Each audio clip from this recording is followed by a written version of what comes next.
Speaking of the election, I did want to ask you. This has been in the news quite a lot now.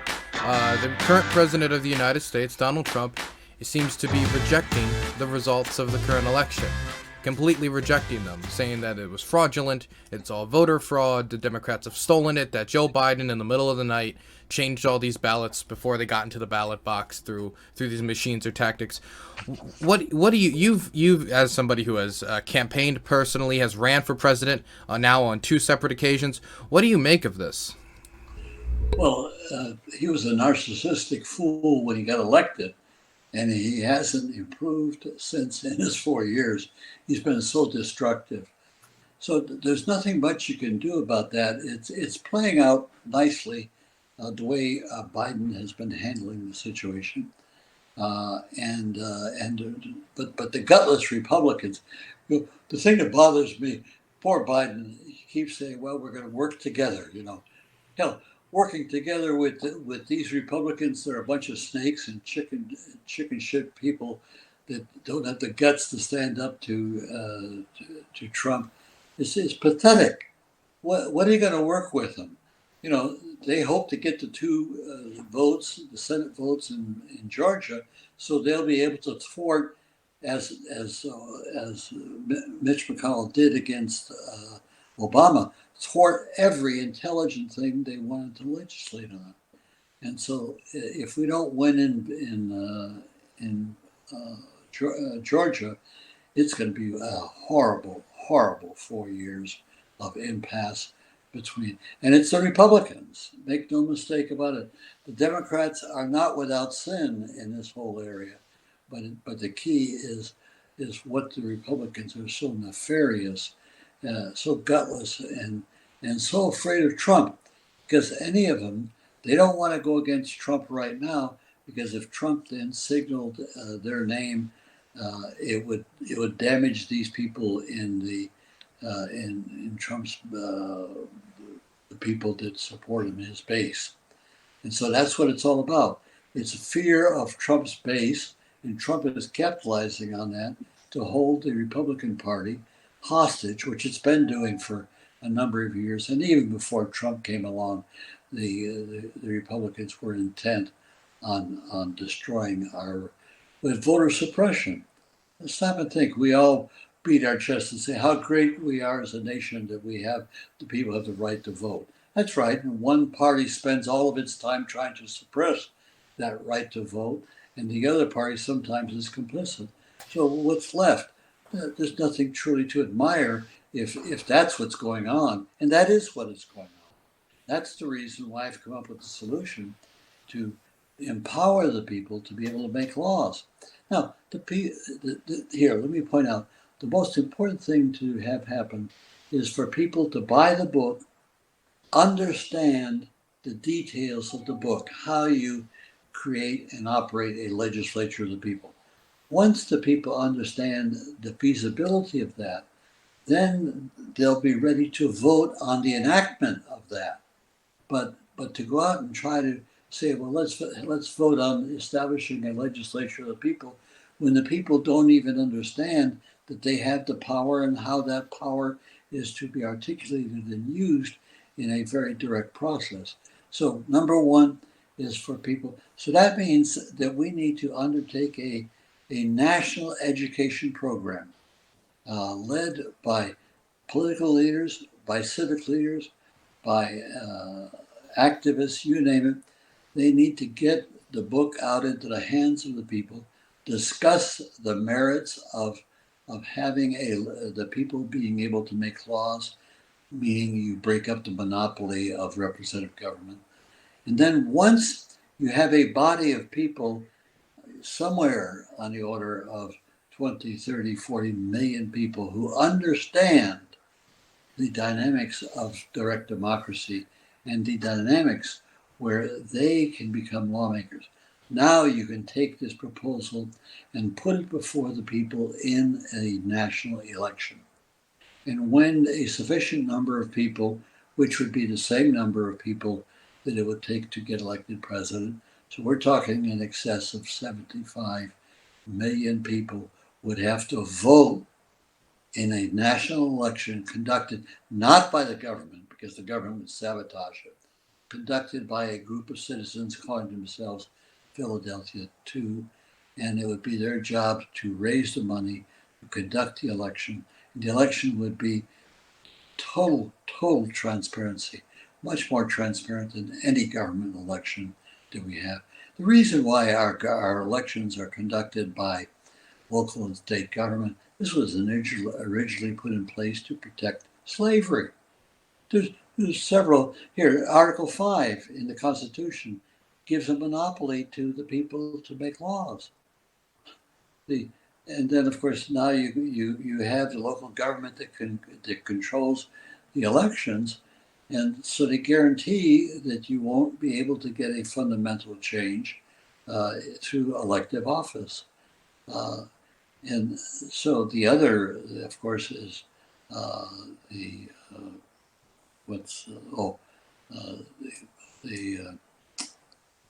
senior moment, but everybody talks about it. Well, the Electoral College. Everybody talks about we've got to do away with the.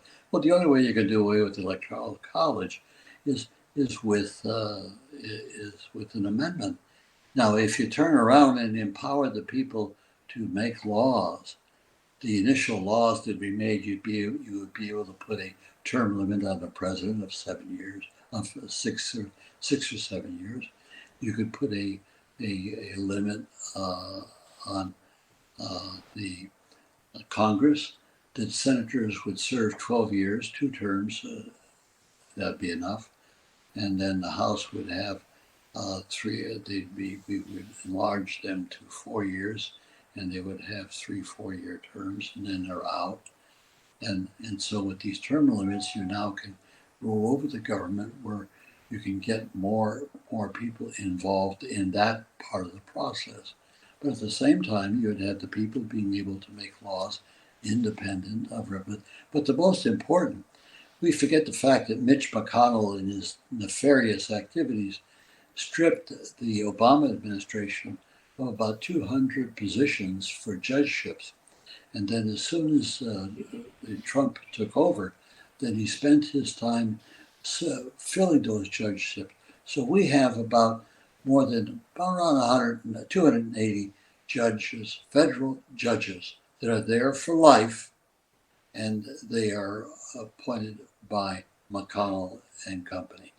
So they've tilted the American judiciary to the right, forgetting what happens in Congress or what the presidency. They've already done the damage, and the only way you can undo that damage is for the people in their lawmaking capacity to limit federal judges, Court of Appeal judges, and Supreme Court judges to 12 years, and you're out, or you're up. I wanted to ask you. You brought this up a little bit ago, that about the Congress and these term limits. We just had an election in the House and the Senate. We were expecting the Democrats to do very well. All polling indicated that we would take back the Senate, expand the hold on the House, that the Democrats would sweep all this, and we seem to have lost House seats, and we're on track, if we don't have a layup in Georgia, to also not hold the Senate. Why is it that the Democrats, during a recession and pandemic, were unable to further their expansions in the House and Senate?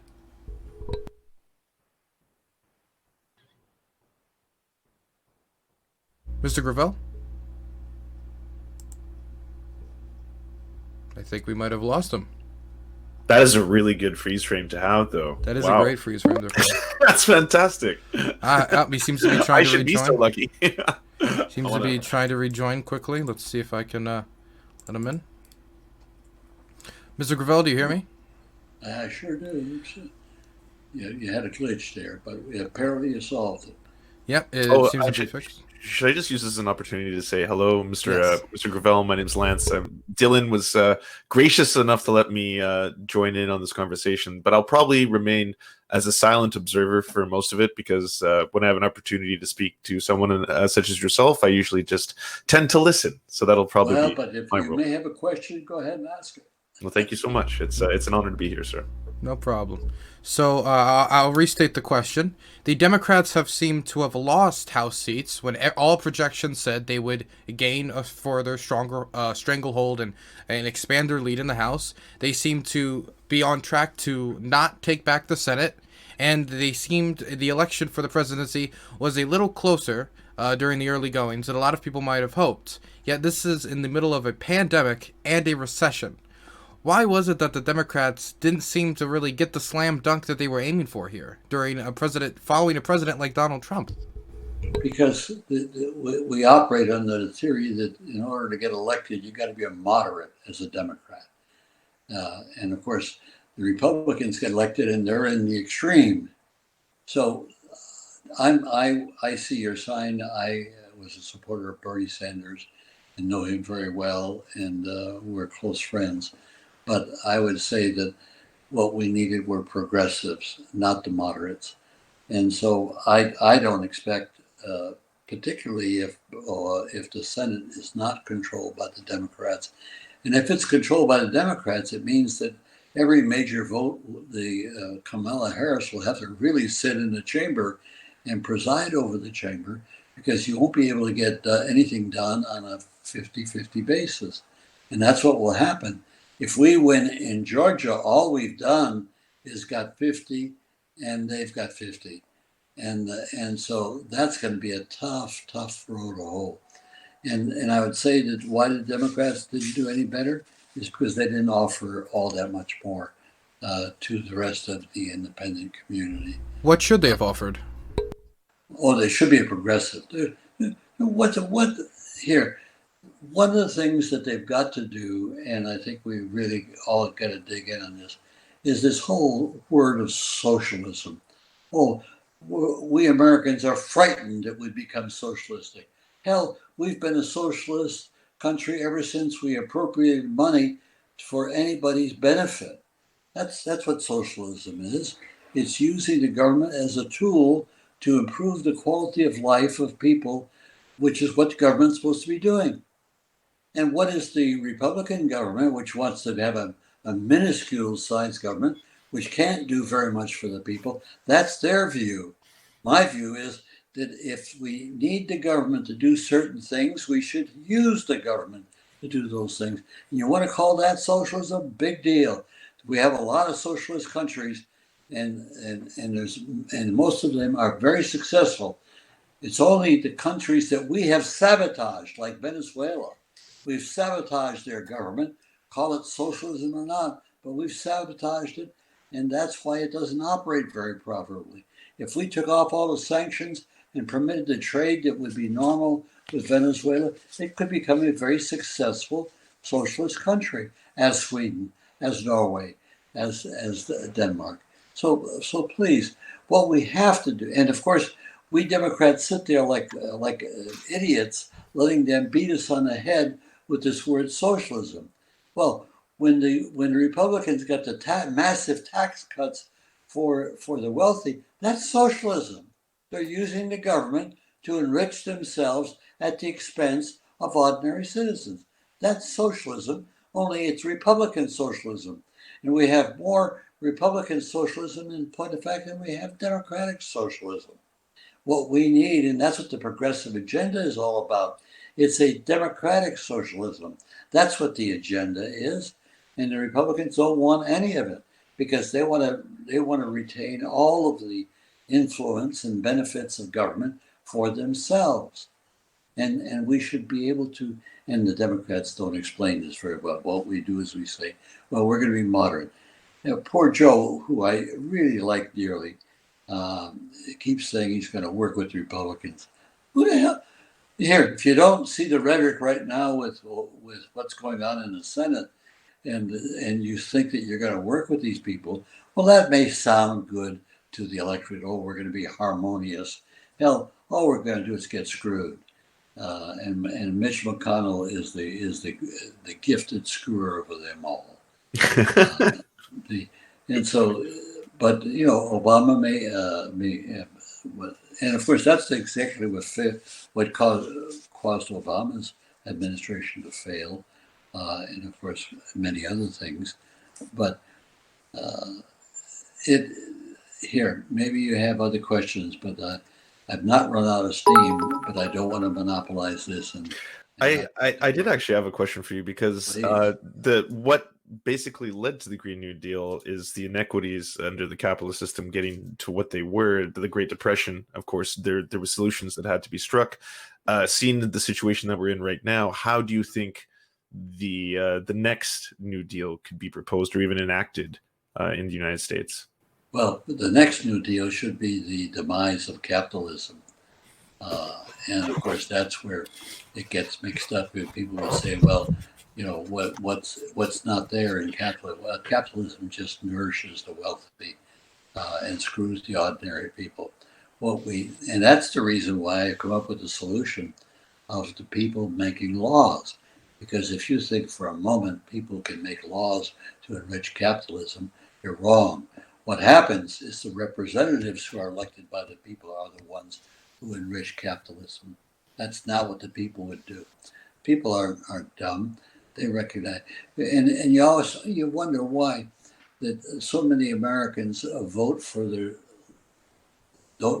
self-interest, because they're hoodwinked into believing by the capitalists and by the Republicans that they got freedom. They're going to get freedom, and as a result, it's a better life. That's not a better life. I want to give you an interesting comparison that you should noodle on, and that is that who's done more for freedom in the history of civilization? Was it the United States? We think we are the ones that have done. That's not. We haven't even come close. Our period of industrial revolution from the Civil War to the present day was a situation where the government was used as a tool to beat on the working class, to keep them poor, to keep them subservient. Now, let's look at another country. And this country has taken 600 million people and moved them from poverty to middle class. Now, when you say middle class, you're talking about people having the ability, economic ability, to educate their children, to have a decent home, to do all of the things that provide for happiness. Now, that's freedom. They may not be able to vote for the leader the way we think we're voting for the leader, but so that's China. China has done more to bring about freedom than has the Americans in their entire history. That it's tough to accept that, but that's a fact. It's a fact, and it's acknowledged by the world. It's just that in our rhetoric we continue to say, well, and let me add, what are the Chinese doing now? Their major effort is Belt and Road, which is to take the overproductive capacity that they have created in their own wealth making to want to do this around the world, and that would give them an economic preeminence that would be very satisfying to the people who are beneficiaries and to China itself. What are we doing? Well, we're trying to turn around and get people to buy all of our weaponry. We're number one in weaponry making and getting the people to saddle with that so that they can go to war. I don't know if you've noticed the debate in Congress is about our fighter planes. Are we going to make these most modern fighter planes so we have an edge in the world? We're going to give away that edge so that Grumman, Raytheon, and other corporations can make money. Because what's the point of being the superpower of the world if you can't make money off of it? And that's what's going on with our efforts as global leadership. Unfortunately, the Democrats, and here too, the people sense this. The Democrats, in the course of the debate of all of the candidates, there's only two, Tulsi Gabbard and Bernie Sanders, who articulated the problem of the military-industrial complex. All of the networks never asked a question about it, and it's never been brought up, and they don't bring it up now because the military-industrial complex will do as well under the Democrats as they've done on the Republicans, and even better. So that's what we face. I don't know if I've answered your question. I did want to follow up because you talked a little bit about your relationship with Joe Biden and how you like the man. I was reviewing the 2008 Democratic debate where you had quite a fiery interaction with Miss Clinton and Joe Biden. I think would you like to tell the story about what happened there? Well, what I was asked the question by the moderator. You know, what? Why are you here running as an old man? And where do you see the problem? And I turned to I said, I see the problem with all the front runners. I mean, they scare me. They scare me to death, and it's frightening. And he said, what? Well, here they were the day before, before APAC, genuflecting and making statements that everything's on the table. Well, we're the only nuclear power that talks in terms of first strike. And so when you're telling the financial interest of Israel and APEC that you're prepared to use nukes, and right today, Netanyahu and the Israeli community is asking us to intervene as much as possible. So if you get the sound to go with that. Oh, Yeah. I don't know if I'd be able to play it so we'd all hear it simultaneasly, but I could. If you send it over to me quick, I can play it on my screen. All right, I'll send it to you. It's wonderful. Well, I got a little more hair there. Sorry to interrupt. I just wanted to let everyone see what an incredible moment. It's what the kids call based. Is what they refer to it. Well, I'm not familiar with it, but if that's what you want to call it, fine. The youth's lingo. Mm-hmm. Here you Send go. it, thank you very much. Okay, I'm gonna play this quickly on stream so everybody knows what we're talking about for a moment. We'll be right back. Senator Gravel, a chance. Senator Gravel, I've listened to you very carefully in this campaign. You were in the Senate. You're one of the few that has. You were in the Senate, and you There's no take credit sound. for stopping the draft. If you were a senator right now, Oh wait, yeah, there's sorry. what advice would you give your colleagues still in Congress about how they can stop the war, even though they don't have enough votes to stop a debate or to override a veto? What should they do? Well, the first thing, you stop the debate by voting every single day on cloture. Every day. 20 days, and you'll overcome cloture. The president vetoes the law. It comes back to the Congress, and in the House at noon, every single day, you vote to override the president's veto. And in 40 days, the American people will have weighed in, put the pressure on those. You tell me that the votes aren't there, you go get them by the scruff of the neck. That's what you do. You make them vote. Senator, are you suggesting that these candidates suspend their campaigns, go back to Washington, and for 40 consecutive days vote on the war? If it stops the killing, my God, yes, do it. Tim. And Tim, you're really missing something. This is fantasy land. We're talking about ending the war. My God, we're just starting a war right today. There was a vote in the Senate today. Joe Lieberman, who authored the Iraq resolution, has authored another resolution, and it is essentially a fig leaf to let George Bush go to war with Iran. And I want to congratulate Biden for voting against it, Dodd for voting against it, and I'm ashamed of you, Hillary, for voting for it. You're not going to get another shot at this, because what's happened, if this war ensues, we invade, and they're looking for an excuse to do it. And Obama was not even there to vote. Senator Clinton, I want to give you a chance to respond. Those are my salad days. I just wanna compliment you for the youthful vigor you've shown here, and I do want to say that you had a very interesting debate style. You was 100% of ruthless aggression. You were dropping power bombs the whole debate. Were you ever sitting there like, oh, what if I'm too abrasive about this topic, about the topic of war and peace? Well, I had people, friends of mine, call me and say, well, maybe you ought to tone it down. I kept saying, well, I'm so angry. It just pisses me off no end. And so I just can't control myself. The anger is legitimate, And the criticism is legitimate because the Democratic Party, here, right today, you wonder why the Democrats didn't do all that well. Most of the money that they got was from Wall Street.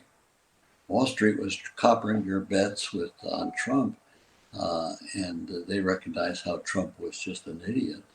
But so that's the reason why they were so supportive of the Democratic Party, and the people sense this. They sense that the party is beholden to the elites, whether it's the Democrat or Republican, and that's the reaction.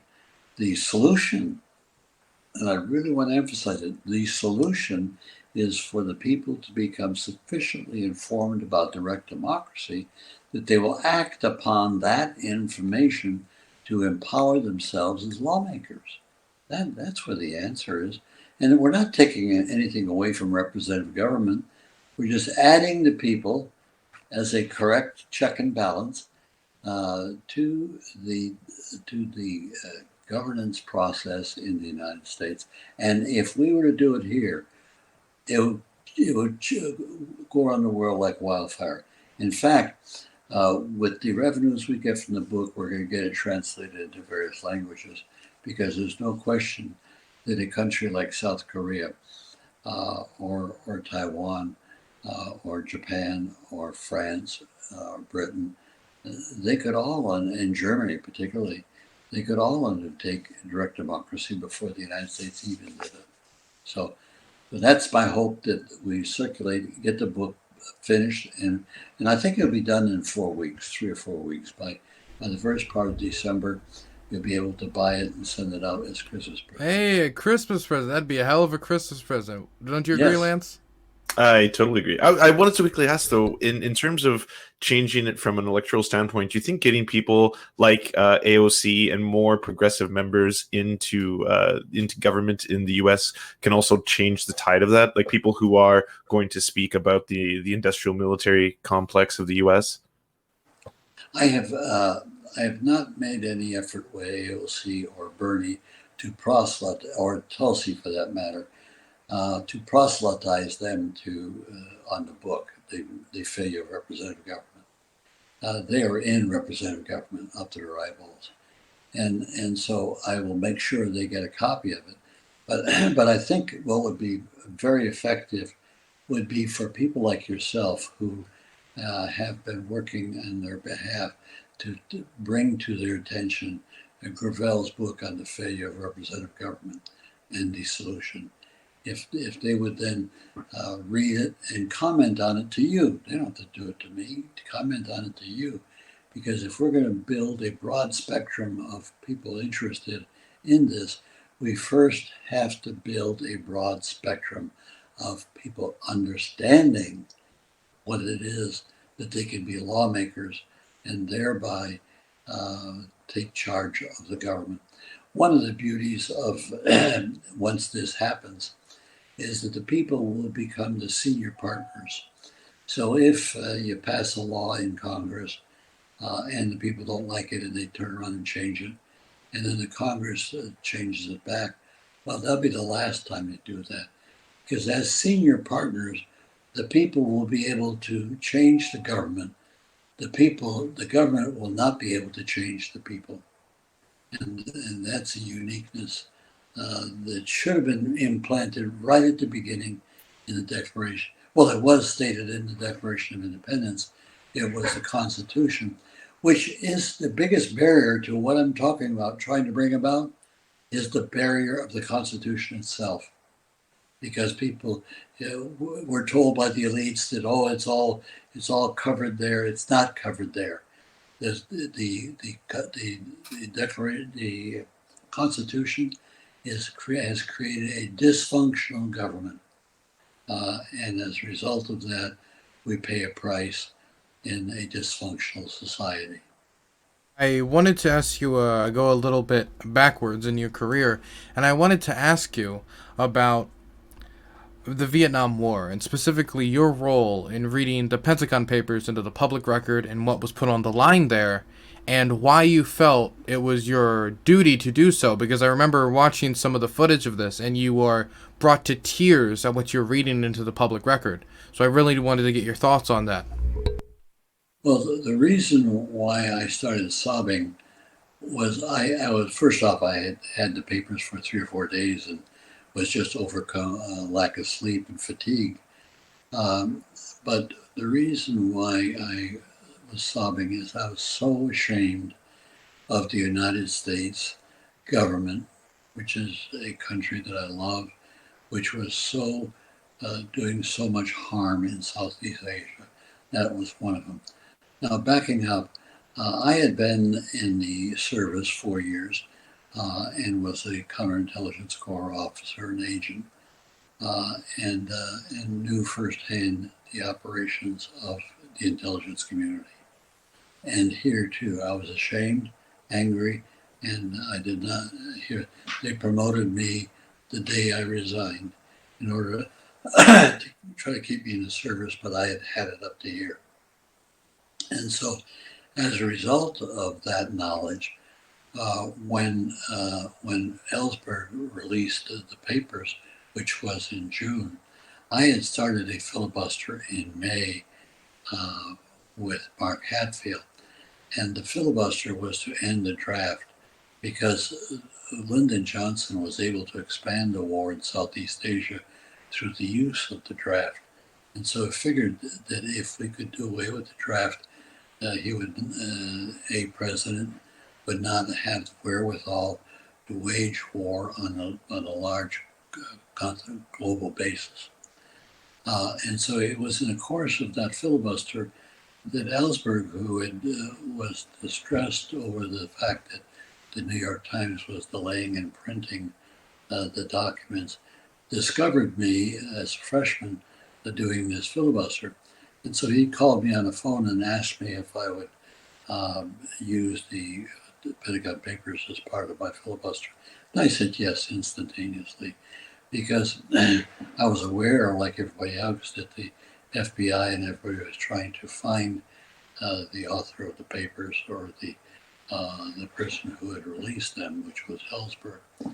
And I was harkening back, and I told Dan this much later, that when I graduated from the infantry school at Fort Benning, Georgia, the patch that we had on our arm was a patch that read "Follow Me," which means that we graduated as young second lieutenants, and as platoon leaders, it was up to us to lead the charge up the hill.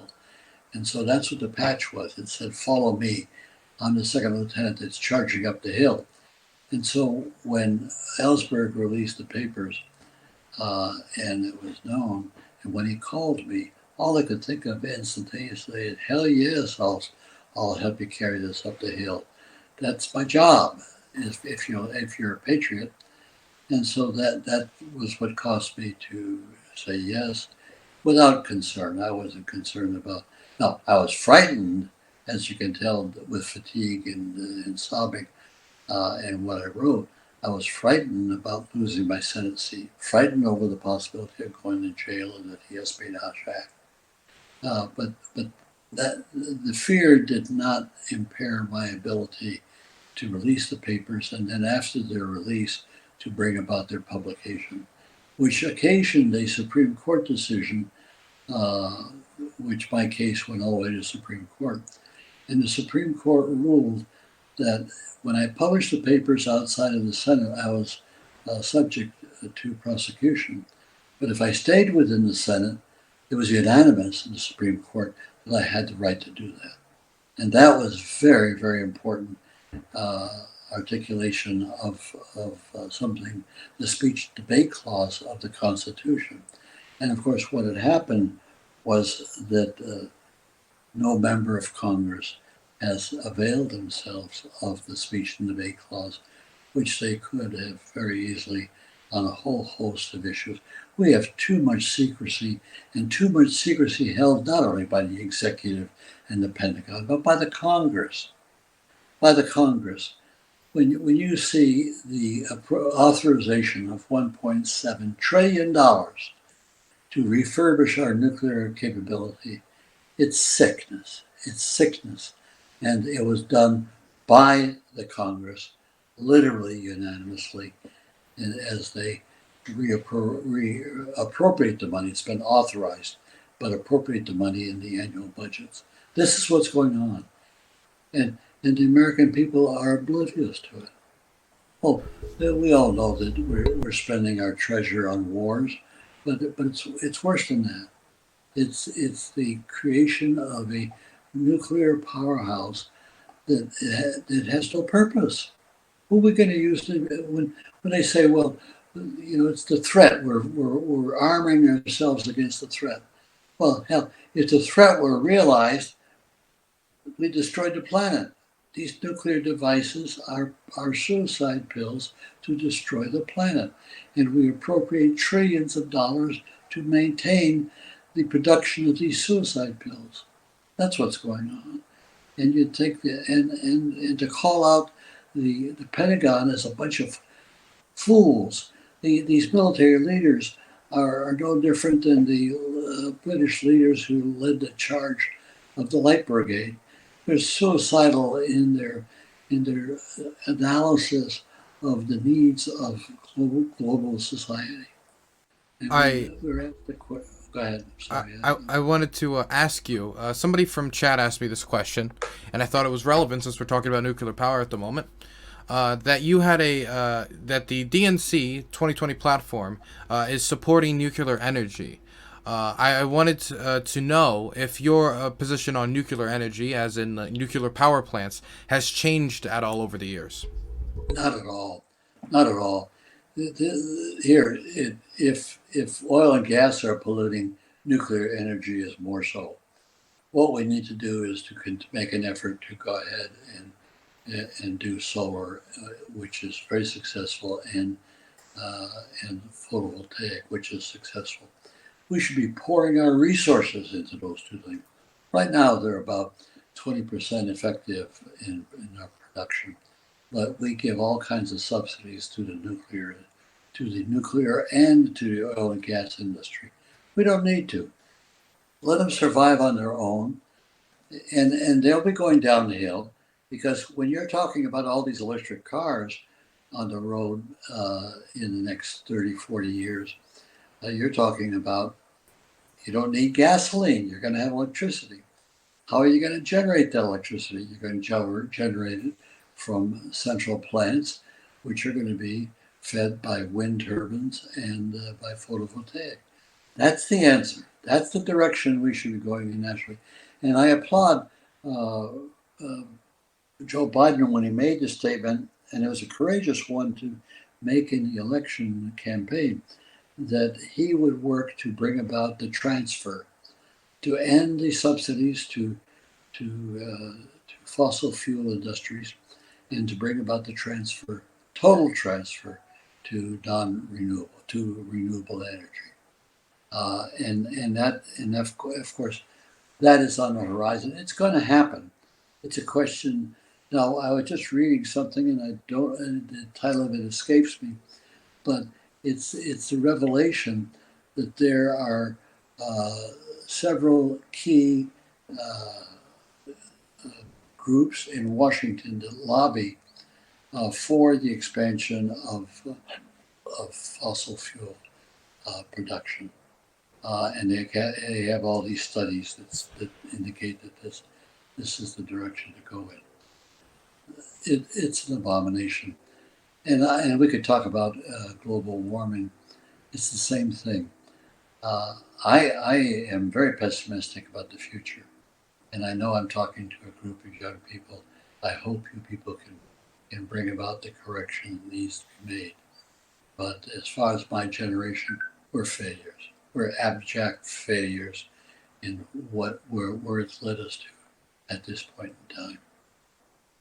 So I wanted to ask you about your 2008 campaign and your 2020 campaign, but specifically the unorthodox nature with which you ran both campaigns. Both of them were very online. You got very famous in 2008 due to the rock being thrown into the lake, and this time you got very popular due to the work of a lot of young people. I was actually the state director for your Maryland campaign for the 2020 Great, thank you. campaign. I was very happy to work on your campaign, and it was very online. It was very inspired through like youth activism, and you ended up raising a lot more individual donations than many of the people who got up onto the debate stage through this unorthodox kind of modern porch style campaign. What did you all think of that in 2008, and again trying it again in 2020? Well, 2020 was not me. That was David Oak and Henry Turner Williams. And they had a cohort of young people that wanted me to run for president. And I kept telling them, look at how old I am. I'm too old to run for president in 2020. But they said, no, it's not you. It's the issues that you bring forward. And so I gave them a Twitter account. And it's gone from my campaign to now the Gravel Institute. And they're running it. I'm not running it. I'm 90 years old. And some days I really feel it. And now, with respect to '08, it was a friend of mine from Mexico that called me and said, Gravel, if you're pushing direct democracy and you're not really getting it across, what you ought to do is run for president and use the notoriety of that contest to get more attention on direct democracy. I originally said he was crazy, but then I thought about it, and though I was in my late 70s, I decided to do that. And we were able to put quite an organization together, more than I realized. But and I was in 7 debates, and it was MSNBC, which was owned by NBC, which was owned by General Electric, and they opposed my being in the 8th debate, along with the labor movement and along with the Democratic Party. And so that's how they went about making me a non-person, and that ended my role in the debates. But I did get 7 debates, and they're out there, and they're a source of great humor from my side and recognition of the other side. And I hearken back to when Obama said that, well, he wasn't going to nuke anybody in that afternoon, but he did agree to a $1.7 trillion in nuclear refurbishments, and that's something that Obama will never live down, because that's the suicide pill for the planet that maybe will occur sometime in the 21st century. So, did I answer your question? I'm not sure. You have answered my question, and I was watching some of your ads for your 2008 campaign, and there was one which had I believe, a fake Lady Gaga, and it was a very interesting ad. But in it, you make a case for the ending of summer vacation, or at least the American version of summer vacation. Is that a position you still hold? You mean for education? Yes. Oh, for sure. I think our education system is tied to an agrarian society, which is no longer in existence. And we should break it up. We shouldn't give 3 months, sometimes 4 months off to people in school.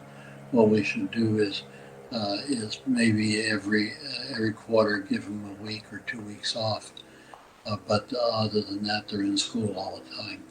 That way, we get a greater utilization of our educational infrastructure, and we get teachers teaching almost year-round, which is what they should be doing, as opposed to taking the summer off. And it would give us the excuse to pay teachers more, which is what we should do.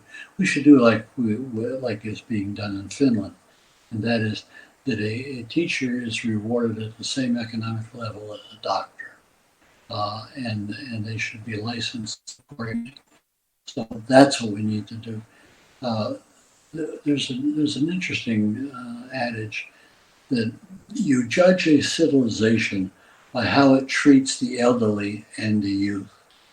And of course, we fail because we're not treating the elderly properly, and we're not treating the youth properly with their educational opportunities that are so vital for their personal and human success. Mr. Gravel, I wanted to thank you for coming on my show, and I wanted to say that me being a young activist and being able to work for that 2020 campaign, it gave me a lot of skills and abilities that I would use in later campaigns working for Michaela Wilkes, who you endorse, and I'm very thankful that you endorse Mrs. Michaela Wilkes, Jill Carter, and a lot of other activist work that I've done. Your campaign really meant a lot to me on a professional level and on a personal level. So I know that you weren't very involved in the campaign itself, but by you putting your name to it and allowing us to use the platform that you built through your career, I just wanted to thank you for that. I'm happy to do it, and so I'm so proud of all of you that have worked so hard to educate the American people to the benefits of direct democracy. Please, as soon as the book is out in the early part of December, make every effort to get your friends to buy it. Read it, discuss it, develop groups around the country that discuss it like book clubs, so they can begin to understand all the ramifications that are in the book about direct democracy and how to bring it about. Again, thank you for having me on your program. I've enjoyed it. It's easy for me to enjoy it. It's an intellectual exercise. I can't do all that much more than. That's the reason I wanted to write the book, because that's the bookend from my point of view. Now it's And the really title of the book will be, for the audience? The Failure of Representative Government and the Solution. Thank you again for coming on the program. You have a blessed day and a productive year going forward, sir. Thank you. Yeah.